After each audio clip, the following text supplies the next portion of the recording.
ശ്രീനന്ദയുടെ വലിയച്ഛൻ ശശികുമാർ നമുക്കൊപ്പം ചേരുക ടെലഫോണിൽ. വലിയച്ഛൻ, നിങ്ങളൊക്കെ വലിയ സങ്കടത്തിലാണെന്ന് എനിക്കറിയാം. ഈ ശ്രീനന്ദ ഏതൊരു സാഹചര്യത്തിലാണ് ഇങ്ങനെ സംഭവിച്ചെന്നാണ് നിങ്ങൾ കണക്കൂട്ടുന്നത്? ഇപ്പോൾ ഒരു അപകടം നടന്നു എന്ന് ഇപ്പൊ ഞങ്ങൾക്ക് അങ്ങനെ പൂർണ്ണമായിട്ട് വിശ്വസിക്കാൻ കഴിയുന്നില്ല. കാരണം അവിടെ ചെയ്യാവുന്നതിന്റെ മാക്സിമം പരിശോധനകളെല്ലാം ചെയ്തിട്ടുണ്ട്. അപ്പോൾ ഞങ്ങളെ സംശയം കടത്തിക്കൊണ്ടുപോവുക അല്ലെങ്കിൽ കുട്ടി വേറെ അങ്ങോട്ട് കയറിപ്പോയോ എന്നുള്ള കാര്യത്തിലാണ് ഇപ്പൊ ചെറിയൊരു സംശയം നിലനിൽക്കുന്നത്. ഒരു അപകടം സംഭവിച്ചിരുന്നെങ്കിൽ കണ്ടെത്തേണ്ട സമയം ആയിരുന്നു ഏകദേശം. കാരണം ഇന്നലെ പിന്നെ ഞാൻ നല്ല രീതിയിൽ തിരക്ക് നടത്തിയിട്ടുണ്ട്. ഈ ശ്രീനന്ദ ഫോണൊന്നും ഉപയോഗിച്ചിരുന്നില്ലല്ലേ പൊതുവെ? അവൾക്ക് സ്വന്തമായി അവള് 10ാം ക്ലാസ്സിലാണോ 9ാം ക്ലാസ്സിലാണോ പഠിക്കുന്നത്? 10ാം ക്ലാസ്. ഇപ്പൊ എക്സാം കഴിഞ്ഞത്. ഏത് സ്കൂളായിരുന്നു?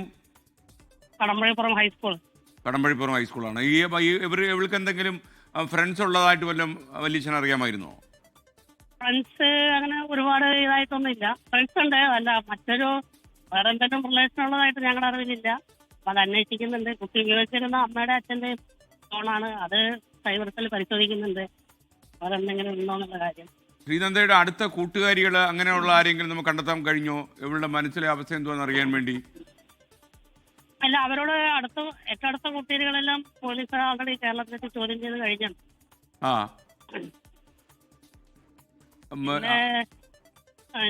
അന്ന് ആ സമയത്ത് അവിടെ നിന്ന് കടന്നുപോയ വാഹനങ്ങൾ CCTV ഫുട്ടേജ് എല്ലാം ചെക്ക് ചെയ്യുന്നുണ്ട്. പോലീസ് ചില സ്ഥലങ്ങളിലൊക്കെ പോലീസ് നേരിട്ട് പോയി അന്വേഷിച്ച് മൊഴിയെടുത്ത് അവരുടെ റൂട്ടെല്ലാം പരിശോധിക്കുന്നുണ്ട്. അങ്ങനെ ഞങ്ങൾക്കൊരു പരാതിയുള്ളത്, അവിടെ ലോക്കലിലൊരു അന്വേഷണം ഇതുവരെ പോലീസ് നടത്തിയിട്ടില്ല, ആരും ചോദ്യം ചെയ്തിട്ടില്ല. അത് ശരി. ഓക്കെ. അന്ന് കാരണം ഡോഗ് സ്ക്വാഡ് വരെ വന്നിരുന്നു. ഡോഗ് സ്ക്വാഡ് വന്നു കഴിഞ്ഞപ്പോൾ ഈ കുട്ടി ഇരുന്ന സ്ഥലത്ത് നിന്ന് പട്ടി നേരെ മുകളിലേക്ക് കയറുകയാണ് ചെയ്തത്. ലെഫ്റ്റ് തിരിഞ്ഞ് മുകളിലേക്ക് കയറി അവിടെ ഒരു ചെറിയൊരു കടയുടെ അടുത്ത് വന്നിരുന്നു. അതിനുശേഷം പട്ടി തിരിച്ചു പോകും. പക്ഷെ ഇന്ന് വരെ ആ ഒരു കടക്കാരനെ ചോദ്യം ചെയ്യാതൊന്നും ഉണ്ടായിട്ടില്ല. ഞങ്ങൾ പോലീസിനോട് പറഞ്ഞു, ഇങ്ങനെ ലോക്കലമാർ കുറച്ച് ബഗ്ഗേഴ്സ് ഒക്കെ ഉണ്ട്, നമുക്കൊരു ദുരൂഹത തോന്നുന്നു അവരുടെ ഒക്കെ പെരുമാറ്റം. അവിടെ നിന്ന് ചോദ്യം ചെയ്യേണ്ടതെന്ന് വെച്ചാൽ അവരങ്ങനെയൊന്നും ചെയ്യില്ല. പോലീസിന് താല്പര്യമില്ല അവിടേക്ക് ആ രീതിയിലൊരു അന്വേഷണം പോകും. നമ്മുടെ അവിടെ സിറ്റി പോലീസ് കമ്മീഷണർക്കാണോ ആർക്കാണ് നമ്മളിപ്പോൾ പരാതി കൊടുത്തിട്ടുള്ളത് കർണാടകത്തിൽ? നമ്മളാദ്യം അവിടുത്തെ റൂറൽ സ്റ്റേഷനിലാണ് പരാതി കൊടുത്തത്, SIക്കാണ് കൊടുത്തത്. പിന്നെ അവിടുന്ന് SP നേരിട്ട് അന്വേഷണ ചുമതല ഏറ്റെടുക്കും. ഒരു 4 ടീമാക്കി. അപ്പൊ ഇന്നലെ തൊട്ട് IG സ്ഥലത്ത് ക്യാമ്പ് ചെയ്ത് അന്വേഷിക്കുന്നുണ്ട് എല്ലാ റൂട്ടും. ഈ മാണിക്യധാര വെള്ളച്ചാട്ടം അത് അവളുടെ ഇഷ്ടത്തിലാണോ കാണാൻ പോയത്, അതോ മറ്റാരുടെയെങ്കിലും താല്പര്യത്തിലുള്ള കൂടെ പോയതാണോ? അല്ല, എല്ലാവരും കൂടെ ഒരുമിച്ച് പോയത് തന്നെയാണ്. കൂടെ ആരൊക്കെ ഉണ്ടായിരുന്നു? കൂടെ കുട്ടിയുടെ അച്ഛൻ, അമ്മ, ഞങ്ങൾ എല്ലാവരും കൂടെ ഒരു 40 പേരുണ്ടായിരുന്നു. ഞങ്ങൾ. നിങ്ങളും ഉണ്ടായിരുന്നു അവിടെ പോയപ്പോ? ഞാനും ഉണ്ടായിരുന്നു. അത് ശരി. അല്ല, അപ്പം നിങ്ങളുടെ കൂടെ തന്നെയല്ലേ ഈ ഇവിടെ സഞ്ചരിച്ചിരുന്നത് ശ്രീനന്ദ? പക്ഷെ ഞങ്ങൾ ഓരോരുത്തർ ചെറിയ ചെറിയ ഗ്രൂപ്പുകളായി 4 പേരായി 3 പേരായി അങ്ങനെയാണ് ഒരു സ്ഥലത്ത് ചെന്ന് കഴിഞ്ഞാൽ കറങ്ങാറുള്ളത്. അപ്പൊ ഈ കുട്ടിയും വേറെ 3-4 അവളുടെ കമ്പനിക്ക് വെച്ച കുട്ടികളും പിന്നെ ഈ കുട്ടിയുടെ അമ്മയുടെ അനിയത്തിയുടെ ഭർത്താവ്, അവരുടെ മക്കള്, അവരങ്ങനെ ഒരു ടീം ആയിരുന്നു അവർ. കാരണം ഇവര് വെള്ളച്ചാട്ടം കണ്ട് മുകളിൽ വന്ന് അവിടെ ഒരു വ്യൂ പോയിന്റ് ഉണ്ട്. ആ വ്യൂ പോയിന്റിൽ വന്ന് അവിടെ നിന്ന് ഫോട്ടോ എടുത്തു. അത് കഴിഞ്ഞ് ഇവര് ഫാമിലി സെപ്പറേറ്റ് ഫോട്ടോ എടുക്കുമായിരുന്നു. അത് കഴിഞ്ഞ് ആ സമയത്ത് കുട്ടി മുകളിലോട്ട് കയറി. അപ്പൊ അവിടെ നിന്ന് മുകളിലോട്ട് കയറി കഴിഞ്ഞാൽ ഒരു 60-70 സ്റ്റെപ്പേ ഉള്ളൂ ഞങ്ങളുടെ പാർക്കിങ്ങിന്റെ ഏരിയയിലൊക്കെ. പക്ഷെ അവിടെ നിന്ന് ലെഫ്റ്റിലേക്ക് വേറൊരു വഴിയും കൂടി ഉണ്ട്. ആ ലെഫ്റ്റിലേക്കുള്ള വഴി കുട്ടി കയറിപ്പോയി എന്നാണ് ഞങ്ങളുടെ സംശയം. കുട്ടി മുകളിലോട്ട് കയറി പോകുന്നതുകൊണ്ടോ ലെഫ്റ്റ് തിരിഞ്ഞ് സ്ട്രൈറ്റ് പോയെന്ന് അവർ ശ്രദ്ധിച്ചില്ല. ഇത് സംഭവം 5:20 ഈ ഫോട്ടോ എടുത്തത്. അപ്പൊ അതിന്റെ പിറകിലുണ്ടായിരുന്ന ഞാനും എന്റെ വൈഫും കൂടെ അതിന്റെ പിറകിലുണ്ടായിരുന്നു. അപ്പൊ ഞങ്ങൾ 5:26 ഞങ്ങൾ ഈ വ്യൂ പോയിന്റ് എത്തി കഴിഞ്ഞപ്പോൾ ഇവരാരും ഇല്ല. കാരണം ഇവരെല്ലാം പാർക്കിങ്ങിൽ കയറി. നമുക്ക് ഈ ശ്രീനന്ദ കൂടെ ഇല്ല എന്ന് മനസ്സിലാക്കുന്നത് ഈ 5:20 ഫോട്ടോ എടുത്തു. അത് കഴിഞ്ഞ് എത്ര മണിക്കാണ് കൂടെ ഇല്ല എന്ന് മനസ്സിലായത്? മാക്സിമം 5:30. 10 മിനിറ്റിന് ഇടയിലാണല്ലേ? അവിടെ വലിയ കാട് പിടിച്ച പ്രദേശമാണോ വെള്ളച്ചാട്ടത്തിനടുത്ത്? താഴെ കാടുണ്ട്. പക്ഷെ അവിടെ പോവാതിരിക്കാൻ ഹാൻഡ് റെയിലും ഇതെല്ലാം ചെയ്തിട്ടൊക്കെ ഉണ്ട്. 5:20 ഫോട്ടോ എടുത്ത് 5:26 ഞാൻ ആ സ്പോട്ടിൽ വന്ന് ഫോട്ടോ എടുത്തു. അപ്പൊ ഈ കുട്ടിയില്ല, കുട്ടിയുടെ കൂടെ ഉണ്ടായിരുന്ന മറ്റാൾക്കാരും ഇല്ല. അപ്പൊ 6 മിനിറ്റിനകം സംഭവം നടന്നു മിസ്സിങ്. പക്ഷെ 5:30 ഞങ്ങൾ സംഭവം മനസ്സിലാക്കി കൂടെ ഇല്ല എന്നുള്ള കാര്യം.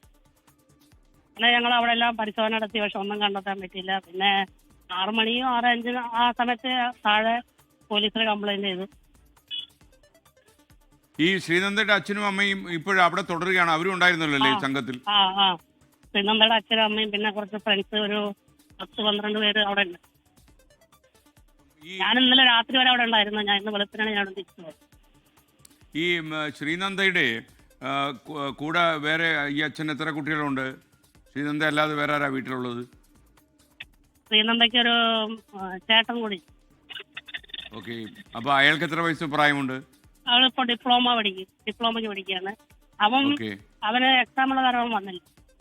ഇപ്പൊ ഈ തെരച്ചിലിൽ ഇത്തിരി അമാന്തം ഉണ്ടെന്നല്ലേ പറഞ്ഞത്? അപ്പൊ കർണാടകത്തിൽ നിങ്ങളെ ആരാ സഹായിക്കുന്നത് ഇപ്പോ? കർണാടകത്തില് ലോക്കലില് കുറെ പേര് സഹായിക്കാനുണ്ട് അവിടെ. നമ്മള് പൊളിറ്റിക്കലായിട്ട് എല്ലാ പാർട്ടിക്കാരും, കേരളത്തിലെ 3 പാർട്ടികളായിട്ടും ആൾക്കാരായിട്ട് ബന്ധപ്പെട്ട് അവർ വേണ്ട സഹായങ്ങളൊക്കെ ചെയ്തു തരുന്നുണ്ട്. അവരുടെ എല്ലാ ആൾക്കാരുണ്ട്. എപ്പോഴും എന്താവശ്യത്തിന് വിളിച്ചാലും അവരെല്ലാവരും കൂടെ ഉണ്ട്, എല്ലാവരും ചെയ്യുന്നുണ്ട്. എനിക്ക് തോന്നുന്നത് AICC ജനറൽ സെക്രട്ടറി ആയിരിക്കുന്ന KC വേണുഗോപാൽ നിങ്ങളെ സഹായിക്കാൻ കഴിഞ്ഞേക്കും. അദ്ദേഹമായിട്ട് വല്ലതും ബന്ധപ്പെടാൻ പറ്റിയോ? അദ്ദേഹമായിട്ട് ബന്ധപ്പെട്ടു. ആദ്യം ബന്ധപ്പെട്ട അദ്ദേഹമായിട്ടാണ്. ഡയറക്ട് മിനിസ്റ്ററി വിളിച്ച് സംസാരിക്കാന്ന് പറഞ്ഞു.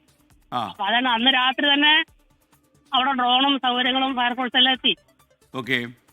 സാധാരണ നമ്മുടെ നാട്ടിൽ രാത്രി ഡ്രോൺ പറക്കാറില്ല, പക്ഷെ ഇവരന്ന് രാത്രി 11:30 വരെ മോശം ക്ലൈമറ്റിലും ഡ്രോണും ഫയർഫോഴ്സും നേരിട്ട് ഇറങ്ങി പരിശോധിക്കുകയും ചെയ്യും. പിന്നെ അത് കഴിഞ്ഞ് നമ്മുടെ മന്ത്രി പി രാജീവിന്റെ അവരായിട്ട് ബന്ധപ്പെട്ട് അവര് നല്ലൊരു സപ്പോർട്ട് അവരും പറഞ്ഞു. പിന്നെ നമ്മുടെ തിരുവനന്തപുരത്ത് രാജീവ് ചന്ദ്രശേഖർജി അവരായിട്ടും കോണ്ടാക്ട് ചെയ്തിരുന്നു. അവരെ ഹെൽപ്പ് ഡെസ്കിൽ ഒരു കംപ്ലൈന്റ് ഇട്ട് കഴിഞ്ഞപ്പോഴേക്ക് ഞങ്ങൾക്ക് 10 മിനിറ്റിനകം അവിടെ ഒരാൾക്കാരെത്തി ചെയ്തു തരാമെന്ന് പറഞ്ഞു. ഒരു കാര്യം ചെയ്യും, ഞങ്ങളിപ്പോ യഥാർത്ഥത്തിൽ നമ്മുടെ ഓഫീസിൽ നിന്ന് KC വേണുഗോപാലുമായി ബന്ധപ്പെടാൻ ശ്രമിച്ചിരുന്നു. അദ്ദേഹത്തെ ഒരിക്കൽ കൂടി ബന്ധപ്പെട്ട് ഈ കാര്യത്തിൽ കുറച്ചുകൂടി കാര്യമായ ഒരു ഇടപെടൽ നമുക്ക് ഉണ്ടാക്കാം. നമുക്ക് പരമാവധി നോക്കാം വല്യച്ഛൻ. ഓക്കെ. അല്ല, താങ്കളുടെ ഫോണിലും നമുക്ക് ബന്ധപ്പെടാം. എന്തായാലും നമുക്ക് ശ്രീനന്ദയെ കണ്ടുപിടിക്കണം, എന്താണ് സംഭവിച്ചതെന്ന് അറിയണമല്ലോ. ഓക്കെ.